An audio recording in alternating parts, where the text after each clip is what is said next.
Dentro del apartado que vamos a ver del tema 2, ¿vale? Estudiaremos lo que es el Imperio Islámico. Cuando Mahoma muere, ¿vale? ¿Quién dirige el imperio? Pues entonces se queda dirigido por numerosos califas. La palabra califa significa sucesor de Mahoma. Estos primeros califas fueron denominados los califas ortodoxos y elegidos entre parientes del profeta. Bajo su mandato, la capital estuvo en Medina, ¿vale? Capital del imperio estuvo aquí, Medina. Y los musulmanes, poquito a poco, pues se ocuparon de todo lo que era la península arábica, parte del norte de África, llegaron hasta España, e incluso todo lo que era el imperio persa, que es toda esta zona que tenemos, esta zona de aquí. Eso se hizo no de un tirón, se hizo en diferentes fases. La primera fase, que fue desde la muerte de Mahoma en 661, cuando gobernaron los califas ortodoxos, que eran la familia de Mahoma, conquistan todo lo que es el imperio persa y lo que es el territorio bizantino. Esta zona de aquí, ¿vale? Y toda esta parte que pertenecía al imperio bizantino, hasta aquí, se hizo la primera fase. En la segunda fase, que fue del 661 al 650, esta pertenece a la dinastía Omeya. Cambia la capital de la Meca a Damasco, está en Siria.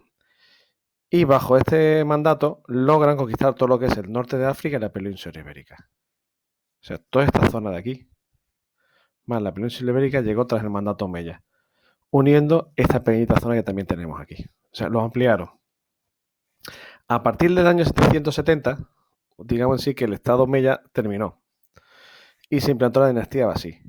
Los Abasí, que exterminaron a gran parte de la familia Omeya, trasladan la capital de Damasco, la trasladan a Bagdad, que es lo que hoy en día es la actual Irak.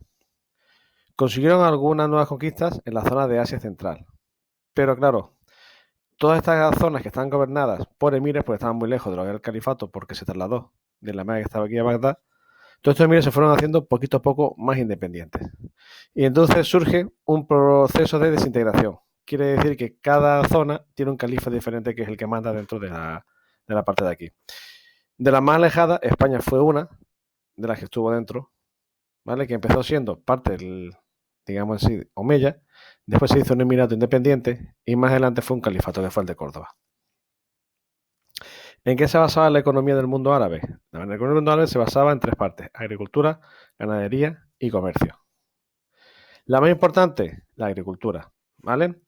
Porque ellos venían de una zona árida, entonces de las zonas que conquistaron aprendieron un montón de técnicas de regadío. Por ejemplo, las acequias, que son pequeños canales en los que distribuían el agua, o las norias, como tenéis una aquí, o pozos para el subsuelo, aquí tenéis una acequia, o un pozo, o aljibes, que eran zonas que servían para recoger agua de lluvia.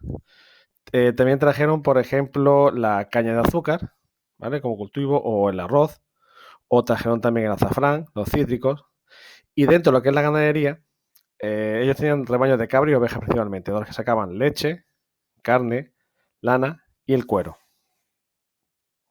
Para transportar, ellos lo que utilizaban era o el dromedario, o el asno, o el caballo. A partir del siglo VIII, los musulmanes dominaron la mayoría de las rutas marítimas del Mediterráneo y del Océano Índico, con lo cual se dedicaban a traer las mercancías más raras, que eran sobre todo las especies de Asia Central, o piedras preciosas, o el oro, o marfil, y usaban moneda propia, que era el dinar de oro, el dirham de plata y el feluso de cobre.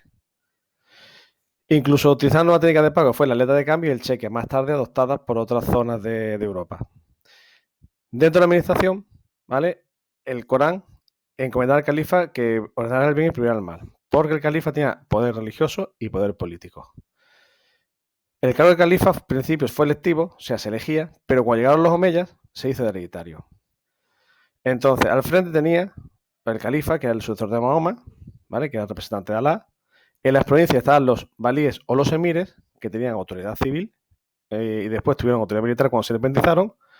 La administración central estaba controlada por los visires, que se encargaban de dirigir los principales servicios del califa, y por debajo estaban los jueces o cadíes, que eran los que impartían la ley islámica.